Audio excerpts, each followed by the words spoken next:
Assalamualaikum warahmatullahi wabarakatuh. Teman-teman, berjumpa lagi dengan saya Ali Samadi. Jangan lupa like dan subscribe-nya, yaitu ini mengenai dengan perang antara Rusia dan Ukraina, yaitu di baliknya itu ada negara Amerika dan sekutunya itu adalah NATO. Nah, teman-teman, nanti kita lihat yaitu NATO.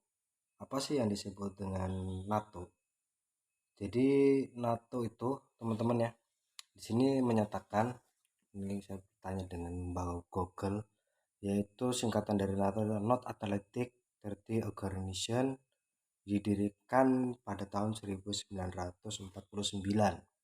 Nah, ini adalah aliansi militer. Jadi negara-negara timur, ya, Amerika atau negara-negara dan sekutunya negara barat, yaitu aliansi militer dari 28 negara, teman-teman. Eropa dan Amerika Utara. Jadi markas besar NATO berada di Brussels. Nah, ini teman-teman. Jadi kalau NATO ini mempromosikan diri sebagai murni aliansi pertahanan. Jadi ini pertahanan negara-negara terbesar ya, negara-negara timur ya. Ini akan mempengaruhi yaitu ada kelonjakan perekonomian dunia ya, perekonomian global.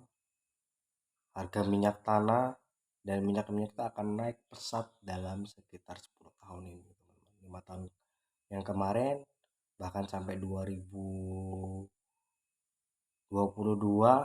bisa sampai tahun 2030 nanti minyak ini akan terus melonjak tinggi karena mereka telah mendirikan militer-militer untuk mempengaruhi dunia ini supaya harga minyak mentah ataupun yang sudah matang diekspor ataupun impor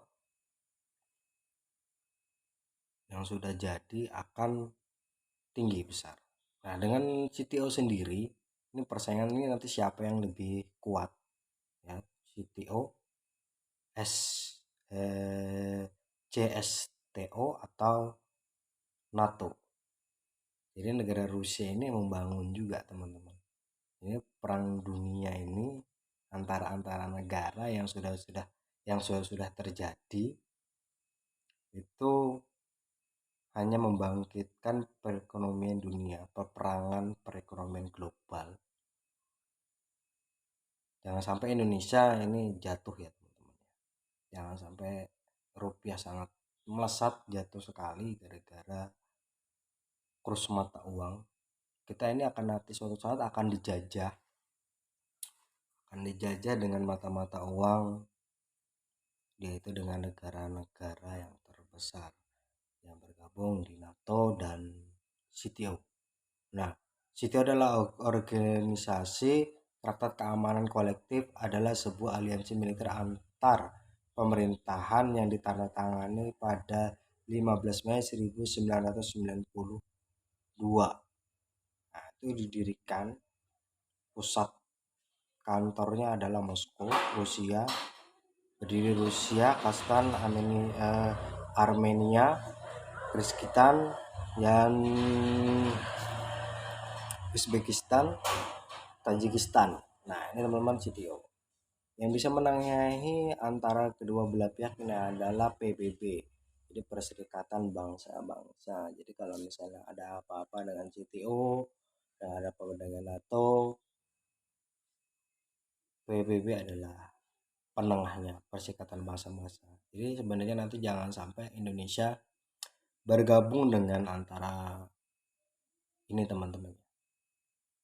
Karena mereka ini saling mendirikan, NATO dan CTO ini mendirikan untuk bergabungnya negara-negara, yaitu supaya mendirikan militer-militer untuk sebuah momentum target untuk bangsa-bangsa yang lemah.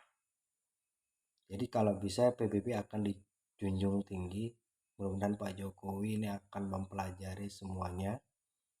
Kebetulan dari Pak Jokowi adalah ketua dari G20, bisa manfaatkan untuk mengajukan sesuatu permohonan-permohonan jangan sampai, kalau bisa Indonesia adalah anti perang.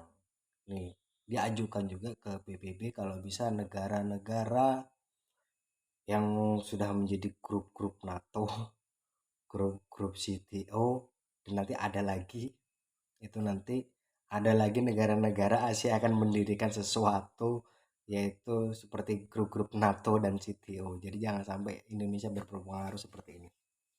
Akan ada perang, namanya perang senjata ya teman-teman. Kalau bisa nanti Indonesia netral, pro, jangan sampai ada namanya pro Amerika, pro Ukraina, pro Rusia, karena mereka itu adalah didukung oleh negara-negara tetangga, negara-negara sekutunya agar perang dunia, supaya melonjaknya, meningkatkan perekonomiannya mereka masing-masing. Jadi mulai dari NATO atau CTO sudah saya jelaskan. Nanti mungkin kita bisa lihat siapa yang akan lebih kuat antara CTO dan NATO ini. Nanti kita akan bisa lihat sendiri. Karena nanti negara-negara lain ini ya akan masuk di NATO. Makanya jangan, karena mereka ini berebutan antara NATO dan CTO ini saling berkembang. Supaya dan agar mereka siapa yang kuat. Contohnya di Ukraina, ini akan sudah terjadi peperangan, sudah hari ke-14. Kita tidak tahu tujuannya antara keduanya ini, CTO dan NATO. Mereka tidak mau atas negara, nama-namakan negara. Negara ini perang negara ini dengan perang. Mereka cari sekutu-sekutu. Nah, itu pintarnya. Jadi perangnya terjadinya di Ukraina. Jadi nanti teman-teman nanti bisa dengan menciptakan aliansi Pakta Warsawa yang bubar pasca Uni Soviet runtuh, lalu kemudian muncul CSTO. Apa itu NATO dan CSTO ini dan berapa besar kekuatan antara keduanya? Berikut informasi selengkapnya untuk Anda.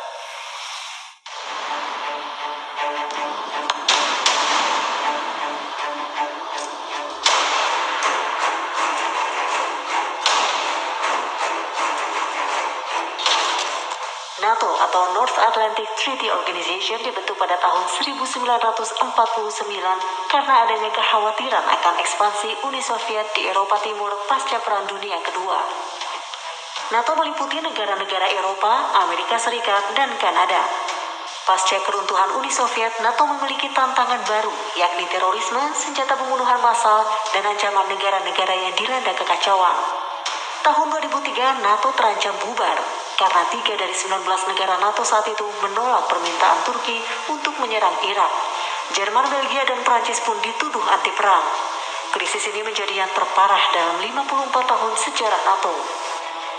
Tahun 2019, sejumlah negara mempertanyakan masa depan NATO. Salah satunya Prancis, di mana Presiden Macron menyerang Trump dan menyebut NATO sudah mati otak. Sementara itu, CSTO atau Collective Security. Ini gara-garanya grup, karena gara-garanya tadi tuh Prancis ya. Treaty Organization dibentuk pada tahun 1992 untuk menyaingi NATO. Negara-negara yang tergabung di CSTO adalah Rusia, Armenia, Kazakhstan, Belarus, Kirgistan, dan Tajikistan. Mirip NATO, keenamnya bersepakat untuk saling melindungi jika ada agresi negara lain terhadap negara CSTO. Selain itu, Rusia memiliki sejumlah negara sekutu yang tidak memiliki perjanjian militer maupun politik, yakni Tiongkok, Suriah, dan India. Meski bertujuan melindungi anggotanya dari agresi, CSTO enggan turun tangan saat terjadi konflik di Uzbekistan dan Kirgistan serta Tajikistan. Sementara itu, meski Moskow terus memimpin latihan militer negara-negara CSTO, blok ini dinilai tetap retak karena seringnya terjadi silang pendapat.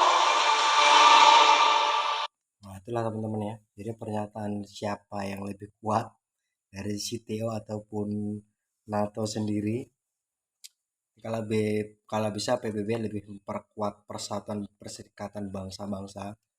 Ya kalau bisa jangan sampai perserikatan bangsa-bangsa PBB ini pecah, bergabung dengan CTO, bergabung dengan NATO, karena mereka ini adalah mengadakan peperangan militer nuklir.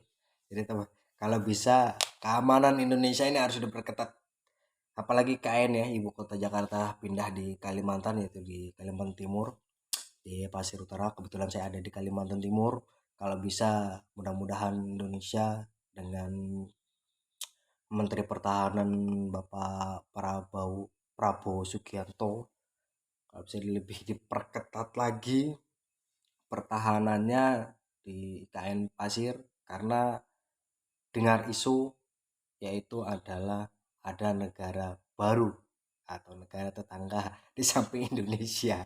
Nah, ini teman-teman nih, jangan sampai negara-negara di samping kanan kiri Indonesia ini dimanfaatkan oleh negara-negara sekutu-sekutunya ya, sekutu-sekutu NATO ataupun sekutu-sekutu dari CTO sendiri. Karena kalau itu berpengaruh lagi, sedikit ada konflik, Indonesia ada konflik misalnya nih, jangan sampai ke negara tetangga Singapura, Malaysia dan lainnya atau ASEAN, jangan sampai ada konflik. Kalau ada konflik, jelas akan, kalau mereka tergabung di antara NATO, wah, itu adalah ancaman untuk Indonesia. Mudahan pertahanan Kementerian Indonesia Pak Prabowo Subianto lebih memperkuat di IKN nanti. Ini sudah mulai membangun di sana. Mudah-mudahan kita sama-sama berdoa ya untuk kedepannya, untuk anak cucu kita nanti jangan sampai ada namanya perang. Kalau bisa nanti usulkan ke Pak Jokowi, Indonesia anti perang dan pro siapa-siapa. Nah, itu saja. Semoga ini bermanfaat buat teman-teman. Jangan lupa bantu like dan subscribe-nya. Ini adalah buat pelajaran kita dan anak cucu kita nanti. Kita harus ada namanya pengembangan kemanusiaan, jangan sampai ada perang-perang. Nah, terus nanti kalau misalnya ini sudah terjadi perang, Indonesia jangan sampai pro Rusia ataupun pro Ukraina. Kalau bisa masuk saja, yaitu adalah sistem bantuan kemanusiaan. Mungkin minyak goreng tadi yang nggak ada mungkin bisa dikirimkan ke sana ya. Itu jelas ada penimbun-penimbun yang memanfaatkan keuntungan. Jadi kalau bisa dikirimkan saja ke sana, jangan timbun demi keuntungan dijual lagi lebih besar lagi, ditimbun supaya nanti jarak berapa bulan naik lagi. Ya itulah Indonesia ya. Kalau bisa kirim saja ke Ukraina, yaitu kemanusiaan, tapi jangan sampai senjata dan jangan sampai ikut-ikutan dalam membela siapapun. Dan Rusia juga kalau bisa di hubungan erat antara negara Ukraina, hubungan erat negara antara Rusia, kalau bisa Pak Jokowi dipererat lagi, karena Indonesia momen yang saat ini bisa memanfaatkan kondisi yang ada antara peperangan mereka. Jadi jangan sampai nanti sudah berdiri ibu kota IKN di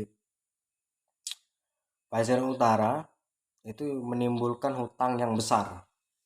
Jadi jangan sampai menimbulkan hutang, karena ini sudah contoh Rusia ini sudah mulai dipangkas oleh negara-negara NATO sekutunya, itu dipangkas semua diblokir sanksi-sanksi ekonomi supaya tidak bisa membayar hutang-hutang Rusia. Makanya jangan sampai hutang Indonesia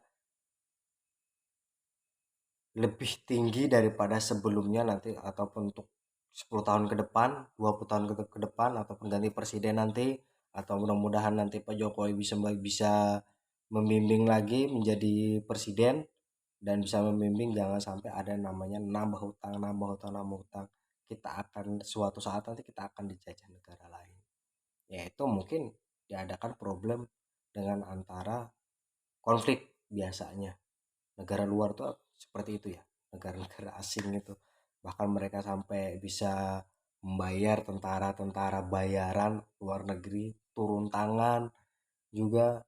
Amerika sama, asing bayaran kirim Ukraina, Rusia juga sama. Jangan sampai itu terjadi di Indonesia, jangan sampai perang. Kalau bisa harus diadakan anti perang. Diajukan saja ke PBB, mungkin ada peraturan baru untuk kedepannya, jangan sampai perang dunia ketiga ini akan terjadi. Yang dikhawatirkan perang dunia ketiga akan terjadi. Nah, ini adalah awal mula perang ketiga. Ya, mungkin cukup sampai di sini. Wassalamualaikum warahmatullahi wabarakatuh.